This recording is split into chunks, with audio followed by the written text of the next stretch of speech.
This is Educated Artistry.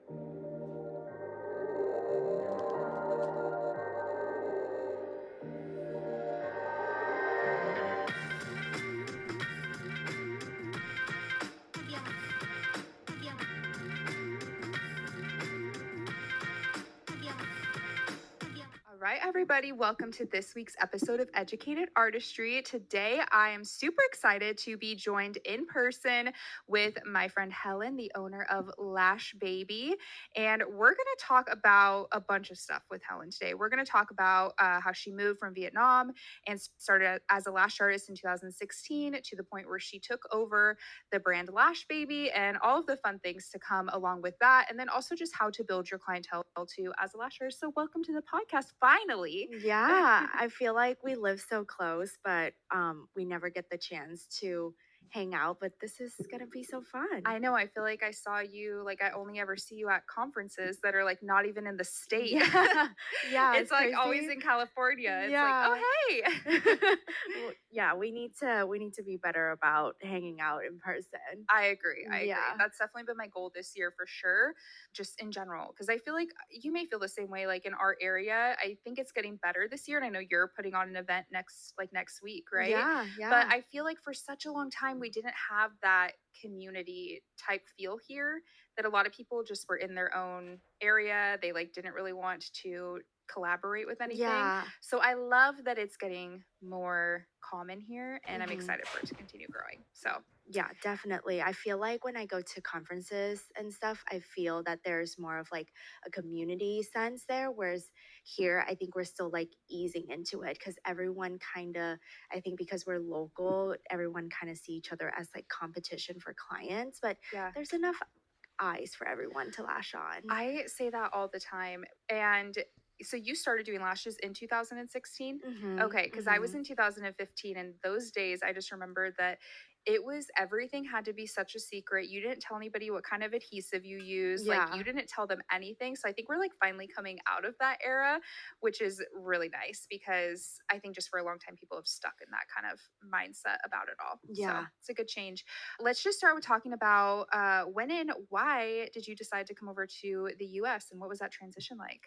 So I moved to the US when I was 17, and the reason was kind of funny. But basically, my reason that I like to tell people is that I feel like I need a change, and I felt like I was outgrowing my community there.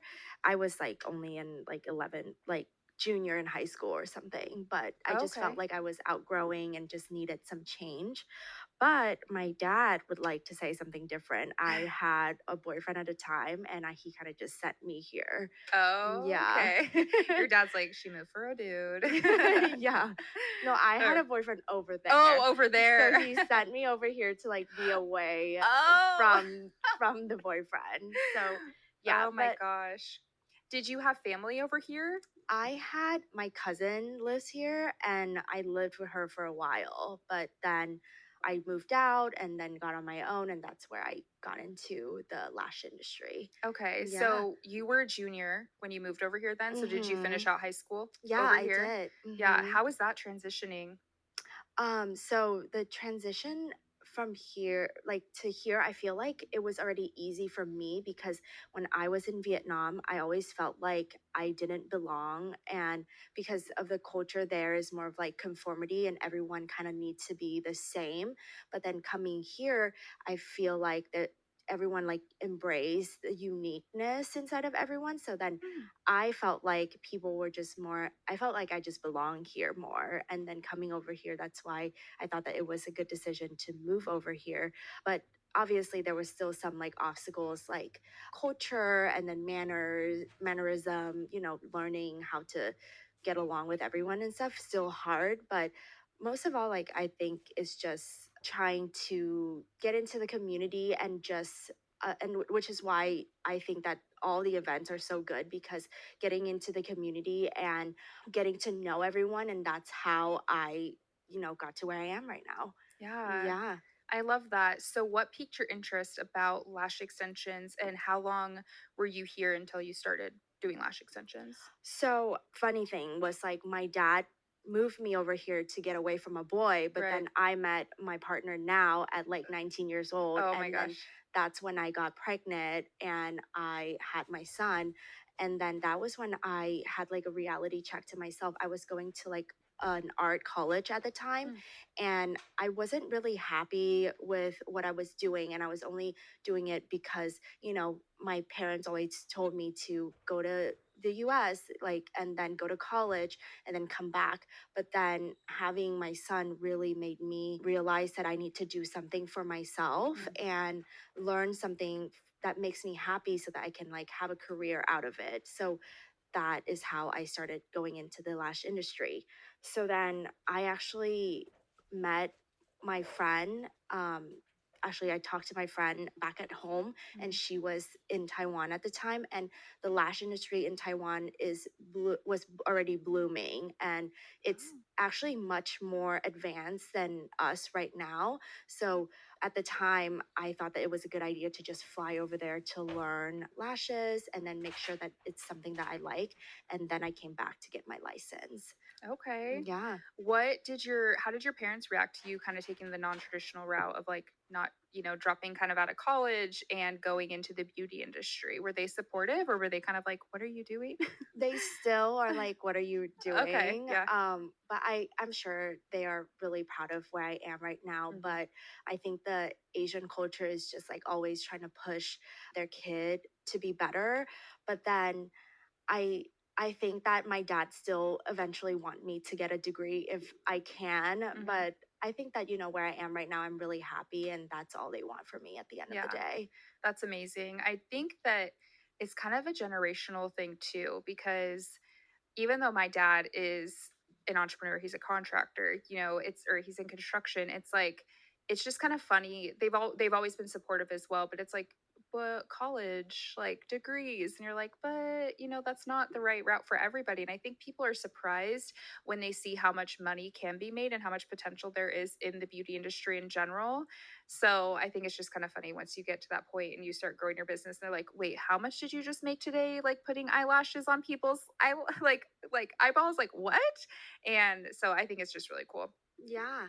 I think the main thing for our parents is I realize that it's not about the money at the end of the day. It's more like for my dad, I at least for my parents, I think that they want me to hit the milestone that they never got to hit before Mm, because my parents never went to college. So mm, that is like their dream for me to go to I see. college. Yeah, Yeah. So I think maybe that's like the mentality for most parents. yeah, But yeah, I understand from like the standpoint of, oh, so she makes like how much a day? Like that's crazy. But yeah, also like we need to consider too of we have like the overhead and yeah. everything like that. And it is not easy being a business owner. That is so, so true. Yeah, that's like a whole conversation we could get into of like the people that post like take 10 fills a day and you can make this and it's like okay.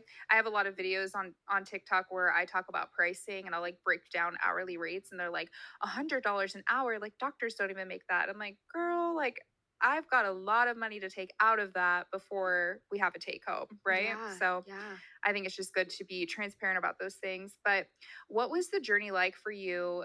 How old were you when you started doing lash extensions and like opened your business? I was 19. 19. Yeah. Okay. Wow. I actually didn't own my business right away. Okay. So I actually worked for someone else because I just, at the time I didn't know what it was going to be like and I want to learn like the back end of For sure. everything. It wasn't I think if I could go back, I would do it differently. I would just start doing, just jump into owning a business immediately and take the leap. But I think that I took like the safe route, I guess. Yeah, it can be scary. I started out, I'm assuming you were like a W-2 employee. Did you Mhm. start out? Okay, I Mhm. did the same. And I feel like there were a lot of really good lessons I learned, but then there was also a lot of things that I was like, I would never do this. And, certain things that I changed when I did open my own business. What were some of the obstacles for working for somebody in the beginning for you? I think that so when I started working for someone, I actually work 7 days a week. No. Yeah. And then I would come to work at like 7 a.m. and I would be the last to leave work. at 9 p.m. or like 10 p.m. Yeah. sometimes. And I would be making like my paycheck would be like $2,500 like every 2 weeks. And that's like sounds good for, But for if you broke down how many hours you were working, yeah. yeah. I was making like less than minimum wage probably. Oh my Yeah. gosh. So was this in like 2016 It was then? Or in 17. 17? Okay. Yeah. Did you, if you remember, did you get paid just like hourly or did they do commission They did or commission. so it was like such a low commission then and Yeah. probably maybe not very high prices? Yeah. Yeah. Oh man. That like makes me so sad that people were because I feel like that was a common thing in those couple years. Because even in like 2015 for me, it was very like get clients in back to back. It wasn't like don't take a lunch, but it was like kind of hurry up and you need to get clients in. It was a push to like do hour fills and like just get as many people in as you can. And it kind of felt like a sweatshop, like in the salon I worked at, because there's just beds lined up. And those were like the years that I burned out so bad, where my back was so messed up. And because even when I went into my own business, I felt like I had to sustain that same like capacity of clients. And so I did. And then, of course, like starting your business, you are doing all the other things with like booking and rescheduling and all of that stuff too, that you don't realize takes a lot more time added to your week that maybe you didn't have to do when you were an employee. So it just makes me sad that like people were treating people like that in the industry. And I hope it's getting better because I feel like we have a lot more transparency and education around like how to have actual W-2 employees versus like booth renters and stuff. So, man, that is crazy though, 7 days a week. I think that there are still business like structure like that out Yeah. there, and there are a lot of like, chain lash companies or like big places that they hire a lot of W2 employees that still do that. But I think that it just comes down to like boundaries, Yeah. and at the time I just didn't have any boundaries. Like sometimes I didn't even take a lunch all day and just like take 5 minutes to between clients to eat. Yeah. So it is not sustainable. But honestly, what I always think of, I always get a lesson out of everything. And right now, being able to like own a place and then having employees and such, and I feel like I'm a better owner and I'm a better employer to my employees Yeah. because I went through what I went through. Absolutely. Yeah. I think it's important just for anybody listening that maybe I don't think there's anything wrong with starting out as an employee. I actually think for some people, if you're in a good salon, it can be a great thing to start with because there is a lot of moving pieces when it comes to like you're trying to learn a new technique and practice and like really enhance that skill. And then you have like the business side is a whole nother skill that you have to learn. But I think it's good for anybody who is a W-2 employee or looking into being one just to know what like the laws are of like breaks and stuff. And because I had worked with a business coach, I thought I wanted to bring on W-2 employees, and we were just going through of like the sick pay you have to do, like workman's comp, like all these certain things, and make sure that you have, you give these certain breaks after this many hours. And I was like, oh my gosh, this is so crazy. And that definitely didn't happen for Yeah. me when I was a W-2 employee. So I was like, dang, you breaking the law? Like, wait a minute. So when you first were you responsible for building your clientele when you were an employee, or did that part kind of start when you went out on your own? It kind of start when I went out on my own. I think for the longest time I thought that I have to just like hold on to the clientele that I had with them because I still didn't trust myself to be on my own.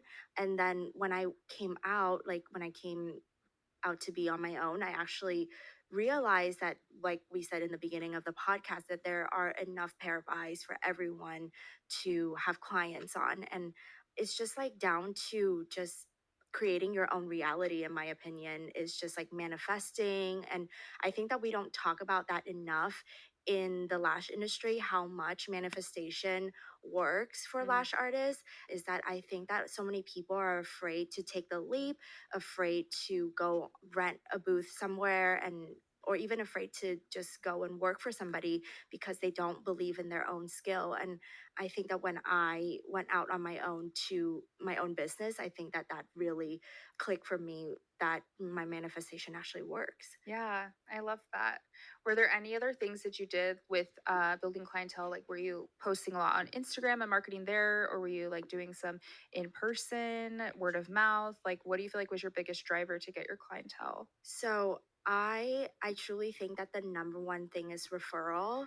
Mm, I think that that is so underrated because right now we see everybody post on social media all the time, and we think that that's the only way that we can get clientele. But we forget that our clients are our walking advertisement, and their friends, their family, like they have like a community of their own where they can refer their clients to you. So I think that if anyone is struggling with building a clientele at the moment, I think that they should definitely like look back and just really focus on leveraging from like their own clientele and mhm. you know a market from that. I totally agree. I feel like it's very like more undervalued today, especially with how much social media has risen and we have TikTok and Instagram and all the things. And I think everyone thinks that that's the only way you can get clients. Do you feel like compared from, 2017 to today, do you feel like it's easier or harder to get clients? I actually, from just setting aside competition, let's not talk about like your area or anything like that, and just talk about just getting clientele on its own. I think that it is harder Mm. because clients are getting smarter about picking out who their lash artists Mm, are, because there are so many informations out there that can educate the clients to pick out the lash artist. So I think right now people are looking at your social media and your like, I have a Google page where I get clientele all the time from there, and I think that that's so underrated too. so underrated. Yeah, Yeah. and we can like get into that later, but I think that it is definitely harder because people are looking at your authenticity. How much education are you taking like Mhm. on, how much are you improving yourself over the time? And that's how they're picking out their lash artists nowadays. And on top of that, we're talking about competition and such. There are more and more lash artists out there, and Mm, there are more and more people that are getting better and better, just like, watching like TikToks, because there's so many information out there for lash artists to learn that I think that everyone is so good nowadays. yeah. Yeah, Which is great for our industry, honestly, because all it does is it's going to elevate us as a whole to where we can stay in these like luxury price points, in my opinion, and be able to educate the clients, give lash extensions a better name. Because even when we started, it was like, are they damaging? Like, I hear my eyelashes will fall out when we're done. And I think the education for the artist and the client has gotten so high that it's getting better to where they understand like taking care of the lashes and proper weight placement and all of that stuff. I wanted to say, oh, I think that something else with social media, I loved what you said about that. And I think too, being able to actually like show your face makes such a big difference with clients like being attracted to you and wanting to come in, like they feel the vibe.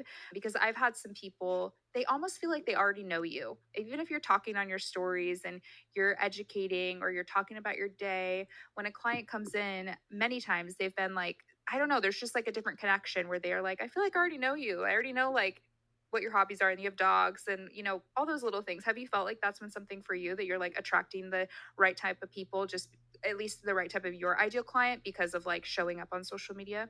definitely. I think that people are shy to do that, and So if you're shy. listening and if you are shy, like don't be. I think that people, one thing I think that lash artists need to understand that will elevate their business so much is that people come to you, people buy from you, people are your clients. They like you, not Yes. because of your work, not because of your products. And that is such a weird thing to say because, you're spending so much time in your education and getting better at lashes every day. But why is it that down to just you being you and they come to you for you? But if you think about it, there are so many like products, there are so many lash artists out there, but why are the clients coming to you? Hmm. That is the one thing. For the reason why I say products is because I sell products, Yeah. right? And I have so many people that connect with me through LashCon and connect with me through social media, and they buy from me because they have this connection with me. Yeah. And if you're not, I was just listening to a story this morning that if you are not putting yourself out there, if you're not posting, if you are not um, making the connection, who who are you going to connect with? Because at the end of the day, we are all looking for connection Absolutely. here. And I think like sharing your story too, like talking about when you started and parts of your life. You don't have to tell like your deepest, darkest secrets to everybody online, but I think sharing part of your story definitely helps people being able to connect with you and be like, wow, I'm going through that as well, or that resonates with me is really important too. Yeah, definitely. And I think that there is definitely a gray area of like what is oversharing and Mm-hmm. what is like, just the right Yeah. area of sharing. So that is something that I've learned throughout the time of taking over a brand too, that what is just too much to share Right. online. Yeah. Yeah, that definitely there can be a great line there. Yeah. Do you feel like when you started posting on social media, were you comfortable like talking in front of the camera right away, or was it something that you felt more shy and you had to kind of work your way up to? I think that I always believe in like, fake it until you make Me it. too. Yeah. Yeah. And saw this TikTok the other day and someone just say like post at it as if you have like 500K followers or 100K followers Hmm. already, and talk to your audience like you are already like established, instead of like being shy and thinking that, oh, I only have like this much followers and I'm not good enough. Because if you think that you are not good enough, then it shows on your presence online too. It is so true. And I love that you said that fake it till you make it because that's what I tell people. I get that question a lot. They're like, especially when I work with, especially lash artists on social media stuff, they're like, well, how do you like, you seem so confident and stuff. I'm like, I'm not. Like, it's just, you just do it. And then eventually, like, you will get to a point where you start feeling more confident showing up. It's like reps with anything that you do that you start that's new. You have to put in the reps in order to build the muscle and to be able to show up that way and to feel confident. And I do the same where I kind of like put myself in the mindset of like who my, oh my gosh, I can't even remember what I have it. I have like a notes app of like my my her, like who the most like fulfilled, like highest version of myself is. And I put myself kind of in that mind when I'm like making stuff like that. And just like you kind of feel like you're acting. You're like, but this is me in my highest self. And that's something that helps me with like showing up online. And especially when, we all have those days when you don't feel the best or like you want to show up, Yeah. but it makes a big difference. Yeah. And one of the things I noticed when I took over a brand too, Lash Baby, Hmm. is that, so for the longest time, everyone is used to Tasha being like Yeah. the face of Lash Baby. And that was one of the obstacle that I went through when I took over the brand, was that everyone is used to that voice, and finding my own voice throughout the process of like taking over the brand is so was one of the challenges, definitely. Yeah. And I finally now feel like I have my voice, but for the longest time I like everyone was just like expecting, like they didn't know what to expect, so Yeah. it aligned with some people and it don't with some, and I'm happy to build my community right Yeah. now too. I would love to transition into that because I feel like it's really good for people to hear like one that you could sell your brand, like people can sell their lash brands if they want to get to that point, or you could take over a lash brand, which is what you did. And so anybody that's listening that has listened to this podcast for a long time, we had Tasha, I don't even remember, it was probably like episode in the 40s, like it was years ago, but Tasha came on the podcast and she was like the original owner of Lash Baby. Well, when did like how did that where I remember seeing a couple years back she put up like a post that was like for sale, and then a little bit later I saw that you were taking over it. So what year was that, and then how did that all kind of like come about? I think it was 2022, Okay, I think. I Correct me if I'm wrong, but that it's sounds about right because I feel yeah. like it was after kind of all of the closures and everything was like kind of getting back to normal and stuff. So Yeah, and I remember that I was just seeing less presence of Lash Baby on social media, and hmm. I feel like she moved to Alaska, and I think that Tasha has such a beautiful life there with her kids now, that like, some, and it's okay. And I feel like people in the lash industry need to understand too, it's okay if you feel burned out, and it's okay if one day this is not align with you anymore. Hmm. But I think that that's what happened, and she put up the for sale sign, and I honestly I forgot that I even replied to it and reached out, and then months later, she reached out to me and she was like, "Oh my God, I just saw your message. How did I not see this? You are the perfect person for it." And then I was like, "Oh my God, I am?" Like, I didn't even know that she thinks that of me. So we set up a call, and then it just went from there. And then she flew out here to train me for a weekend of like the ins and out of Lash Baby. And then I sort of just made it my own since. Okay. What was the process with, like, you don't have to give me numbers or anything, but I'm assuming there was a cost that came with buying the business. Was that something that I guess that you had to kind of like finance and pay off, or was it something that you were able to buy from her directly? Like, how is the process of taking all that over? Because I know she had stuff trademarked and stuff too, right? Yeah, yeah. Yeah. So it is a lot, Yeah. and I definitely needed to finance it, but I think that one thing that I crazy how, like, when you're talking on podcasts, like, you're thinking about all the things that you're learning through Instagram and stuff. But Yeah. one thing that I listened to yesterday was that when you're paying, like, high paying clients are usually the easier ones to work with. It's so true. Yeah, Yeah. and I feel like because I paid so much for to take over this brand, that it is like my other baby now, Mhm. and I am putting like everything into Lash Baby because one of the reason because of that. And What was your career looking like when you took over? Like, were you taking clients full time? What did that look like at the time? And then even compared to now? so I think for the longest time, and I think we were talking through text the other day about this issue, but for the longest time, I associate my success with how many clients I have. And I know a lot of people out there do that too. And then it was a lot for me to transition from like taking clients to taking clients and now owning a salon and also owning a brand as well. And I still need to remind myself all the time that I can't do it all. Yeah. But I think that my clientele has gone down just a little bit. Like, the load has gone down a little bit because obviously I need to work on like the back end stuff for Lash Baby and my social media and such. But what was your question again? You were taking, so you've been pretty much still, when you took over Lash Baby, that you've been pretty much still full time Yep, still taking full lashes or taking time. clients. Yeah. Yeah. And I think that it is not easy, but I know that, like, I think that we were talking about how I see more people in the industry started taking clients again. And it makes me kind of like want to hang on to my clients even more because I'm like, oh my God, time is so uncertain right now that I don't know what is going to happen next. And I think that it, a lot of us are feeling that way Yeah. too. Yeah.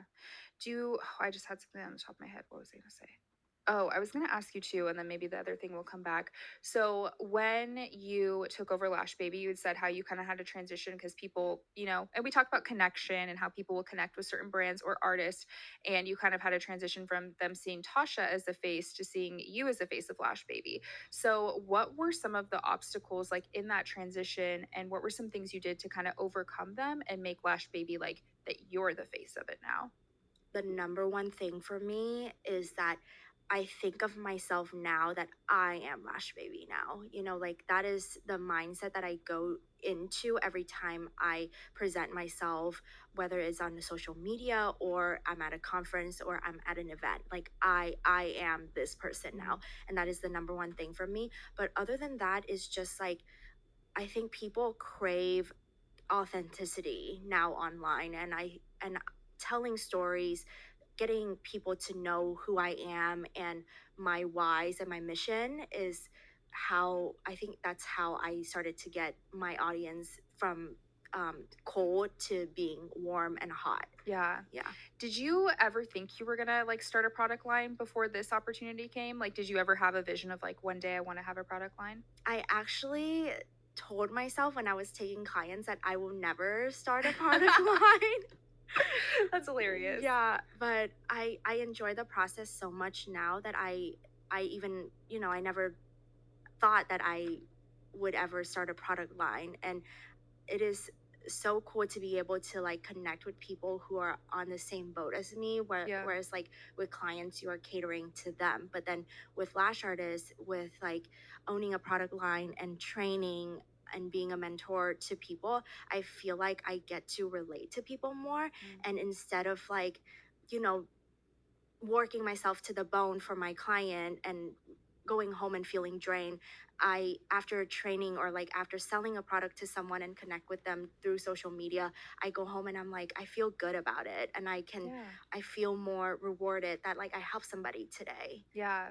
I love that you ended up taking over Lash Baby, especially that like Tasha was also from the Portland area and stuff too. I do feel like it was such a like I'm sure it wasn't a completely smooth transition, but it seems like it was just a smooth transition for and that you were like the right person to take over it too.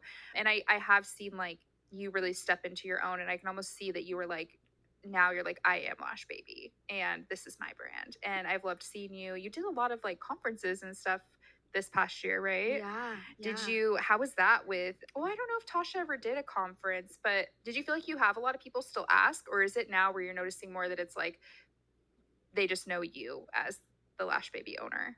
I when I was at LashCon, only one person asked me, and it was really nostalgic. And I love it when people, you know, refer it back and then Yeah. seeing like how my transition is.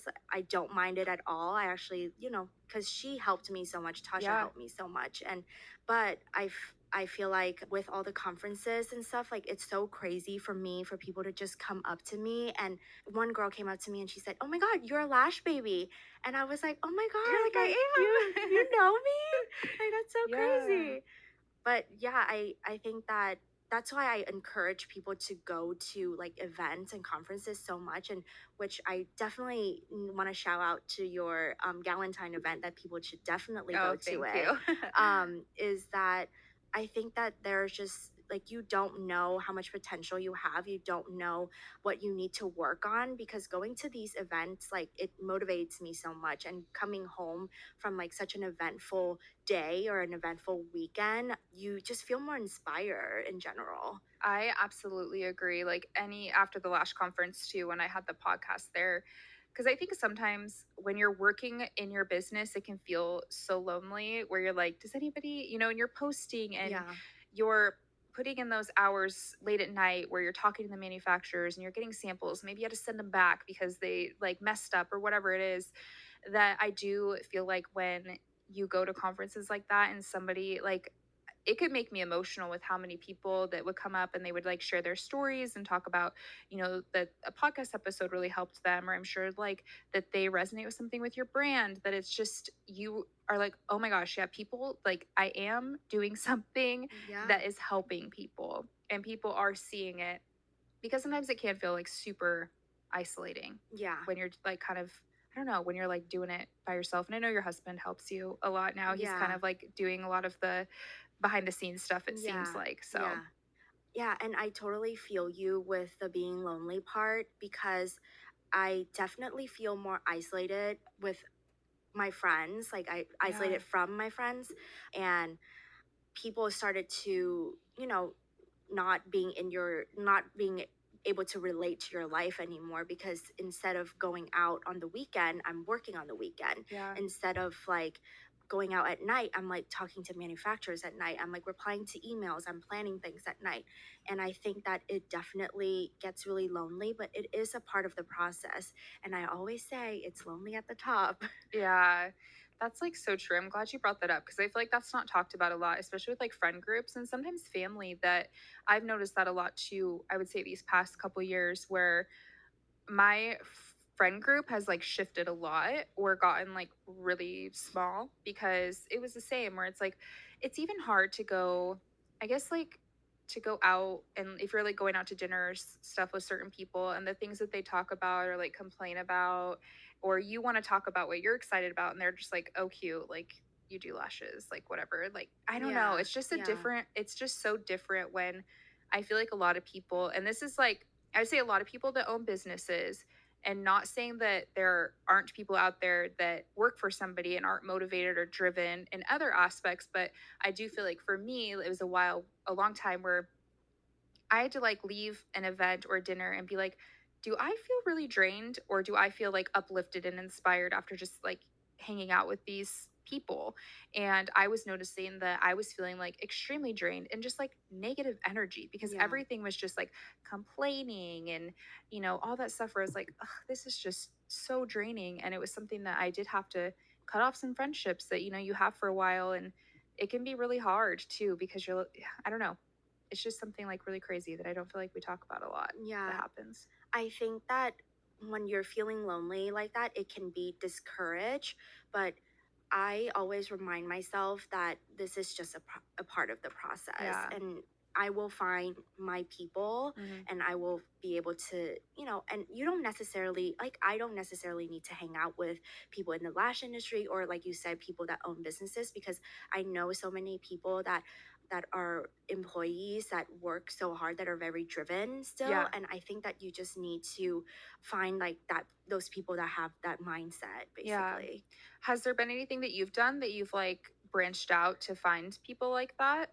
Because I feel like sometimes it can be hard and as an adult to like make friends. You're like, hey, you want Yeah, to be my friend? Especially if you're not finding them in the same industry. right. I notice a lot of my friends are actually like my clients, Oh, and my clients are actually older. So same. people who are like in their 40s and 50s, like a lot of them, I think I relate to more as well, because they have kids, and then, they're working on something in their lives. And I definitely relate to my clients a lot.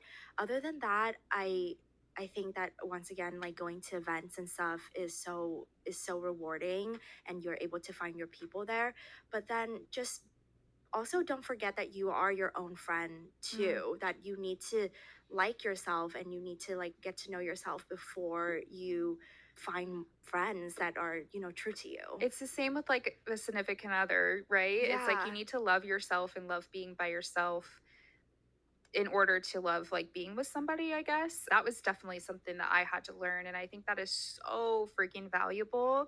And I know it can be hard. So, like, for anybody listening, like, even if it's something, I don't know, I love like romanticizing everything in my life, like my bedtime routine, my morning routine, like the littlest things where I'm like, what can I do for myself just to make this a little extra special? And I think that those are just the little things that can kind of help build that too. Yeah, I do see that on your TikTok, and it's so cute to see that, you like make the chocolate station for your Oh, yeah. client, and Hmm. like how you just really, like, I feel like your life is just like you wake up and then you're like so driven, and then but you still like make everything so calm looking still, and I love that. Oh my gosh, I love that you said that. I definitely don't wake up every morning driven. Like, we'll just put that out there. But I think it's just something like as I don't know. I keep thinking I'm like maybe it's cuz I'm getting closer to 30. Everyone says you have this big like change when you get closer to 30 where one like don't really care as much what people think. You're either going to like me or you're not. I'm always going to like have like come from good intentions and I think for me, it's just like kind of just being like unapologetically trying to just be unapologetically myself. And, that if you vibe with that, then you do. And if you don't, you don't. And that's okay. But yeah, thank you. I appreciate you. Yeah. You observing that and seeing that. That's really nice to hear. And yeah, I think like for me too, it's just everything is like I don't know, I love like experience building and I think that's something like probably with you too, like why your clients stay with you so long and giving them like a good experience and like putting in those little extra little things and stuff like makes all the difference. Yeah, I have people that are still with me since I was an employee, even. And Same. it's Yeah. so crazy to see that. But then, there are people in the process too. One thing that I want to touch on is so important is that lash artists, like, I think a lot of us are in like the giving like mentality where Yeah. we give a lot, and so I think that our mental health is so important as well, and not a lot of people touch on lash artists mental health, because a lot of people see us as therapists, and I hear that all the time, and it's actually like, in my opinion, is so, it's kind of like glorifying our job. Yeah. Like, we are lash artists and you come to us for lashes and that's it, but we're not your therapist, Yeah. so We are I not trained yeah. to do Yeah. that. Yeah. But I sometimes feel like I'm like, you should probably pay me more to be your therapist. Literally. No, I think I definitely think what I agree. Where it's like we want to be able to take care of people and give a good service, being able to kind of like shut it off at the end of the day and still take care of ourselves. And we talked a little bit about boundaries, which is really good. And you can add to this too. But something for me that I started was limiting my screen time. Like at 9 p.m., I try to like put my phone away, and that's when I start my nighttime routine and everything. And I've just noticed for myself, I don't respond to clients, whatever. I just noticed for myself that I have been sleeping a lot better. I am like so much less anxious because I'm not like doom scrolling on social media and being like, why am I not doing that? Why haven't I hit this goal? Like, or whatever. And it's just been such a good thing for me personally with my mental health. But I do think too, when it comes to clients, it's like you have to be able to disconnect at some point of the day and have those boundaries. So do you have any like tips that you've done where it comes to like creating those boundaries to where you're like, okay, I did, took care of my clients all day. Now it's time to focus on me and my family. I think that I have a really hard time with that because I am very like I was raised like very I think that my parents are always comparing me Yeah. to other people, and I think it's culture, I don't think that there's anything bad with it, but it definitely make me like how you said doom scrolling and like comparing myself, and Yeah. I find that like so tiring for me, and I want to change that definitely this year. And I'm learning so much just like talking to you now too, that like just putting your phone away at after 9 p.m. But maybe I should stop taking clients after 9 p.m. You take too. clients Yeah. past, oh my Yeah. gosh. So I think boundaries is definitely something that I need to work Yeah. on. But I think that one thing that I notice, and I'm not really good at just like creating boundaries at home, but when I'm at work, I create this boundary where like if clients is talking about something or like asking me, I think they think that sometimes they think that they have access to you and Mhm. like your whole self, and just like getting tea from you or like your life or something like that. And sometimes it's okay to just say like, oh, I don't want to talk about that, or like I just want like a quiet appointment for Yeah. me to just focus on your lashes. And that's something that I've been better about throughout the year.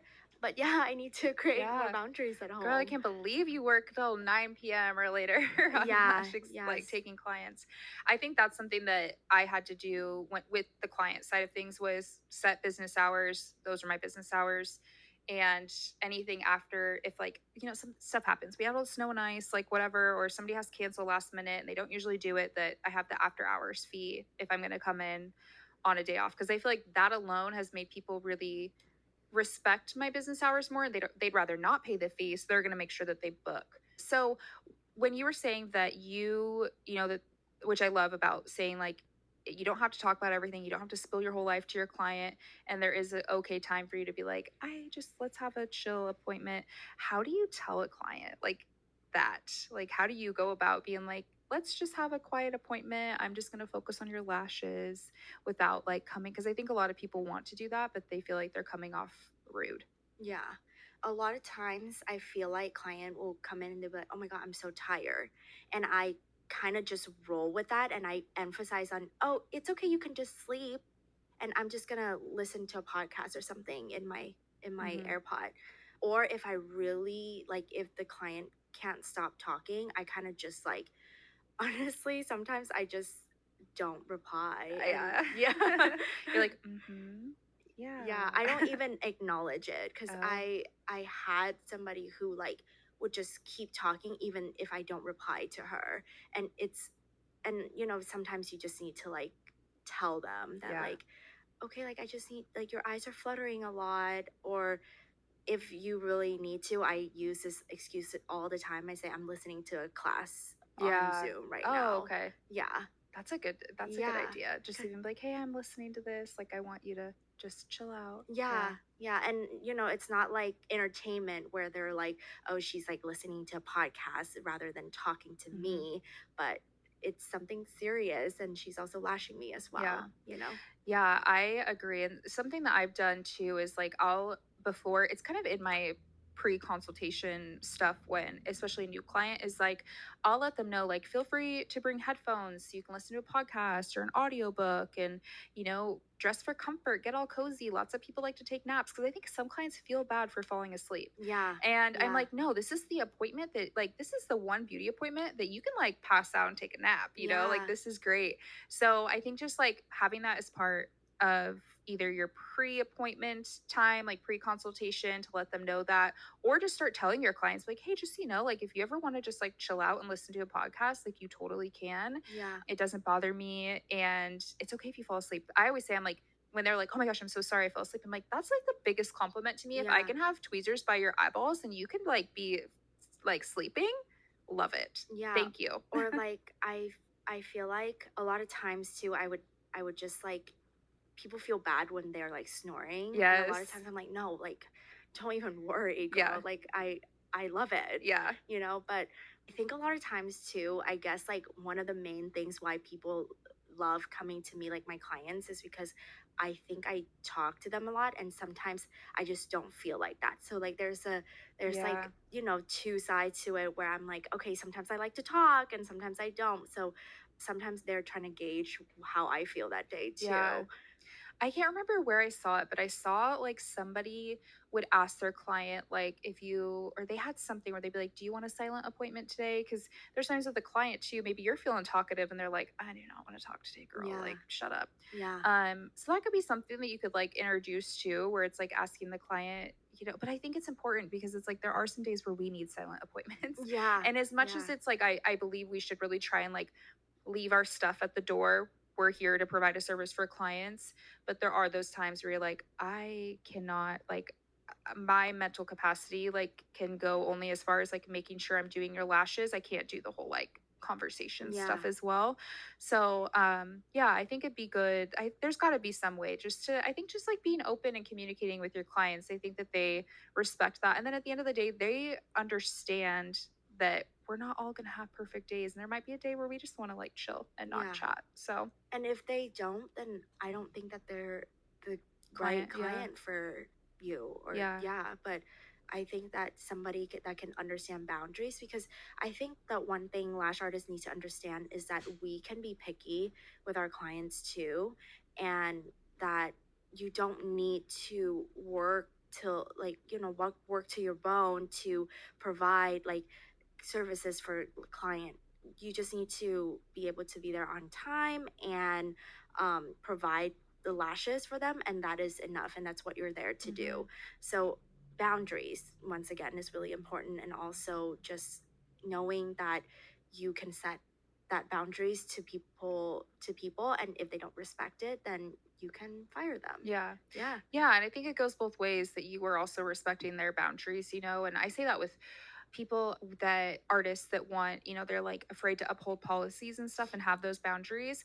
And like it's a lot easier to uphold policies when you're upholding your end of things. Like Mm-hmm. if you're not rescheduling on your clients all the time, if you're not canceling last minute, if you're not always running late, if you're not getting up in the middle and like taking a phone call, like if you're giving that service and you're showing up and being consistent, it's a lot easier to ask for that in return Right. from your client. But it's like if you're constantly like running behind and moving people around, then yeah, I would say I wouldn't ask that from your client because that's not very fair. Yeah. You can't expect them to uphold a boundary when you aren't upholding your end of it. So I think like if anybody's having a problem with that, just kind of take a look inward a little bit. Like we have to do that sometimes Yeah.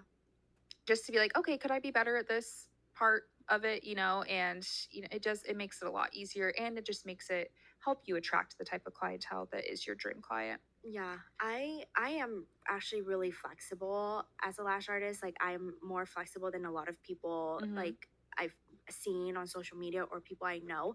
It's just because I'm a mom and I Yeah. understand things happen, but again, everyone run their business And that's okay differently. because that's the thing is like you have Yeah. to run it in what works the best for you Yeah. and what you're comfortable with. Because if you're like, oh, it's okay, like if you're, running late, like don't worry about it. Like That's great. But there, yeah, I think that's a great point to make is that it just, I always say it's your business, your rules, but Yeah, just don't expect somebody to follow your rules if you aren't even giving them the same thing in return. exactly. I wanted to ask if you have any predictions for like lash trends or just kind of the lash industry in general for 2024. I love this question because I am still, working on the video of like people do the ins and out Yeah. of, but a lot of people say that mega volume is going out Hmm. this year, but I disagree with that. I feel like it's still like so many people still prefer it. I'm one of them. Hmm. And I think that, but I definitely see wispy being more trending right now, but I don't think that it means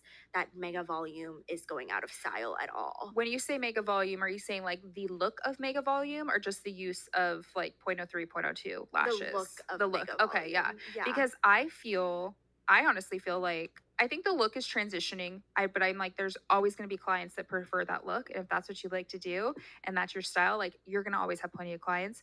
But I almost think that like point oh 0.02s and point oh 0.03s are such a versatile lash diameter that you can I almost think the other diameters are going to like phase out because you can create so many different looks with point oh 0.02s and point oh 0.03s. Even if you're doing like the angel sets, the wet sets, you can do really dense mega volume, but you can also do like light and fluffy volume on them too. So that's what I love about those lash diameters is you can really create such a variety of looks that it doesn't have to be mega volume is Yeah. like, because I think that some people like associate point oh 0.03s with just mega volume. And I'm like, Right. actually, we can make a really natural looking set with point oh 0.03s. And I can make a really dense mega volume look set with point oh 0.07s, Yeah. right? So, Yeah. no, I like that. I definitely, sometimes I even use like, because Lash Baby only carries 0.02 right Uh-huh. now. And Those are my favorite. Everybody listening. Oh my gosh. Oh, it's code Kayla, right? I'll put it in the yes, let me yes. just plug it. I'll put it in the show notes. Code Kayla. You can get 15% off. And the point oh 0.02 lashes are my favorite. They fan so freaking easy. I like to pinch my lashes and they're the bomb. Yeah, but I use it even on my classic clients. Yeah, no, same. I Yeah. use those for like everything. Yeah. And I think that actually, I I actually think that what is going to go out is the classic lashes itself. The Like, point yeah, 15s. point Yeah. 15, point 20. I mean, we already said no to point 20 a long time Hmm. ago, but point 15 is actually going to. I know a lot of brands that are not going to carry that anymore this year because it's just not necessary Yeah. anymore, in my opinion. But I also think that the the mega volume look mixed with the wispy, like put in some wispiness in there, is going to be really popular as Hmm. well because people who like the full look but still want like some texture in there Yeah. will really love that too. Another thing that I predict for 2024 is that we've been talking about this during the whole podcast already, but I think that we will see more authenticity and storytelling Mhm. from lash artists, and we'll get to know lash artists or brands a lot more than the years before, and we will get to see that a lot more on Yeah. social media. I think it's definitely gonna be the year of like personal branding. Yeah. Like everybody's gonna be more thinking of like their personal brand versus like their lash brand, I guess. They're gonna tie that in. Even when I think you submitted some answers into the poll I did the other day where I was asking like what gives you the ick when it comes to content and like the content, what makes you scroll away. And then I asked you because a lot of people were like ads, sponsored posts, like I feel like everyone's trying to sell to me and sell me a course. And then I was like, okay, I'm getting a lot of these right off the bat. So what makes you buy from somebody? What makes you press like I got to get that? And it was all about personal connection. So many people even said like affiliate marketing, but when they're showing you like just showing you like, oh, I did this, like I like this thing because it's cool. And it's Yeah. not like, oh my gosh, guys, like this is oh, actually this reminds me, I wish I could share the TikTok video where it was this girl where she was like, you don't have to say like try not to say obsessed or like my favorite, where she's like, oh my gosh, this lip liner is the best thing. I am so obsessed. I want to like inject it into my veins and then it's so out there and like Yeah. in your face. And the girl was like, you could just be like, you know what? I like this lip liner. It's really great. This is my favorite color of it. And you'd be more like chill and authentic because I think that the other way makes people feel like, oh God, like Like they're stop so trying to sick of sell. it. Yeah. Yeah, they're so sick of selling. And I actually read your responses because it also applies to me as well as a Mm, brand owner, yeah. right? So I one thing that really stood out for me was one person said that, oh, if they're in their sweat, I'll buy from them. And I was Yes. laughing so hard. Isn't that funny though? It's Yeah. like authenticity, being raw and real. And yeah, I thought it was really cool because I'm like, all these people being like, I have to have the best graphics and the most highly produced like ad. And I just feel like even for me, some people were like, I don't even buy courses anymore because I feel like for me, it comes down to following that person.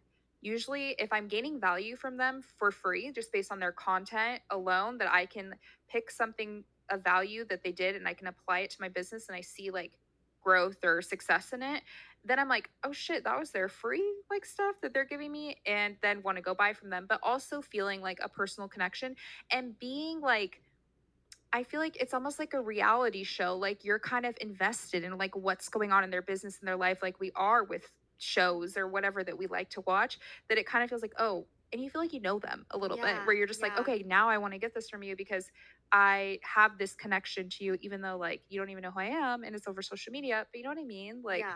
I think that it's definitely going to be the year of personal branding. Yeah, and this applies as well, not just for brand, but for brands, but for lash artists Absolutely. as well. That I think that so many people are afraid to tell your stories to your client or like being cringe on social media. But like, who, like, nobody cares about you being cringe on social media. At the end of the day, people who are judging you, are they paying your bills? Mm, No. yeah. So I think that definitely, because I don't, what I haven't seen a lot is lash artists that put themselves out there yet, and lash artists who are plainly just lashing. And I really want to see that more this year, of just like people who are a service provider just sharing their stories of like, you know, or how, what they talk about with their client that day too, Hmm. is so interesting to me. I love that kind of stuff. I mean, that's why we're having a live recording of TikTok right now. Like we're on TikTok live because it's just like, I think people like to see the behind the scenes and they like to see they're kind of seeing an uncut version of this. Like if you're listening to this when it comes out, it's obviously been edited. We have, taken out all of our little mistakes that we made, and like I think people enjoy seeing this side of it too, where you get to see us be like, oh, let me restart that sentence because like, oh, Yeah. I fucked up. So I think Yeah. that that's really cool, and just to like, I think just don't be afraid to not show up perfect. Yep. Or yeah, you don't need to show up perfect. Like it's okay Yeah. to show up like imperfectly perfect, because I think that you're perfect however you show up.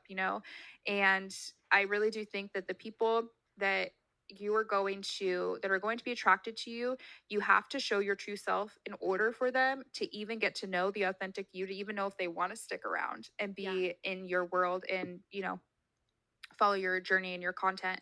But you have to actually show up. Yeah. And I was actually so shy as a kid. Like I I don't even know. It's just funny because I'm like, if you would have told little Kayla that like, oh, you're gonna do podcasts and you'll like you'll make TikTok videos and you'll go live all the time and you won't care. Like, and I mean, talk to people in person even. Like, I just don't even. It's just crazy to me. But it was back to that where it's like you got to fake it till you make it and just start doing it. And it got more comfortable over time. And I shared this story on a video. But I think one of the biggest things was one of my very first jobs that I worked at. I was so shy. It was like a retail store where they sold leather jackets and stuff, and a client or a customer would come in and I would run. Like I would like be like, there's something on the other side of the store I got to do. I got to like rearrange the sizing. And they were like, okay, we're going to make you be the greeter. So you have to say like hi to everybody that comes in and ask them if they need help finding anything. And I was so scared and I dreaded it so much. But I think that them forcing me out of my comfort zone was one thing that kind of started that whole change of just being able to go up to somebody and saying, hi, how are you? And then it kind of like had a ripple effect from there. So you Yeah. just have to start. Like you Yeah. just have to start and like just be okay with it.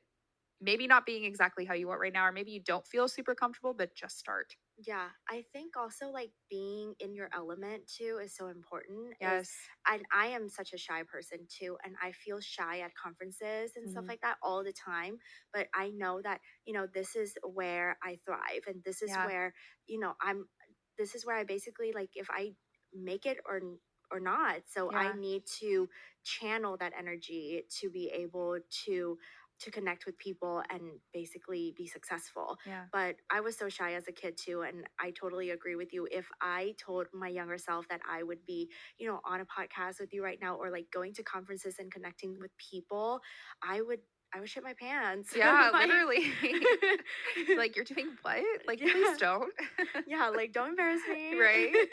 Oh my goodness. Well, I want to wrap up this episode with, why don't you just tell us what's to come, like for Lash Baby in 2024? I know you have an event coming up.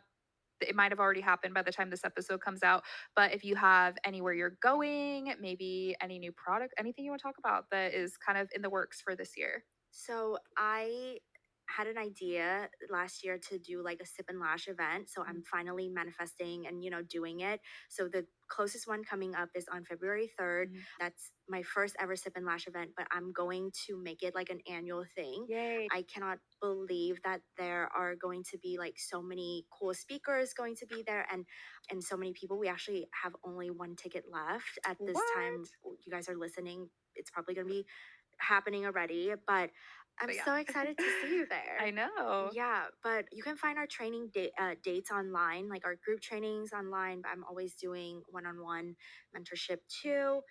But other than that, I think that the one thing that I'm gonna be at a lot also is Lash Bash.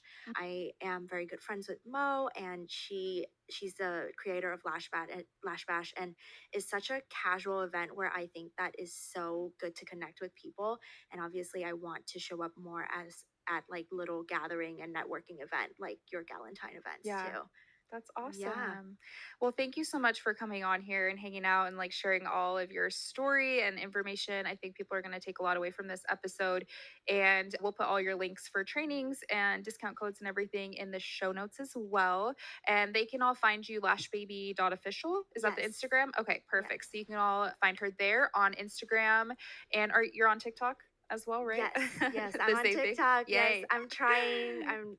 Kayla inspires me to be a TikTok queen this year. You are going to be a TikTok queen. I'm like everybody. I'm like, get on it. I've been just screaming at everybody for like 3 years now, like, get on TikTok. No, like now I think people are gonna finally listen to you. I think so too. Yeah. It's about time. No, I'm just kidding. Okay. Well, thank you so much, Helen. Thank you.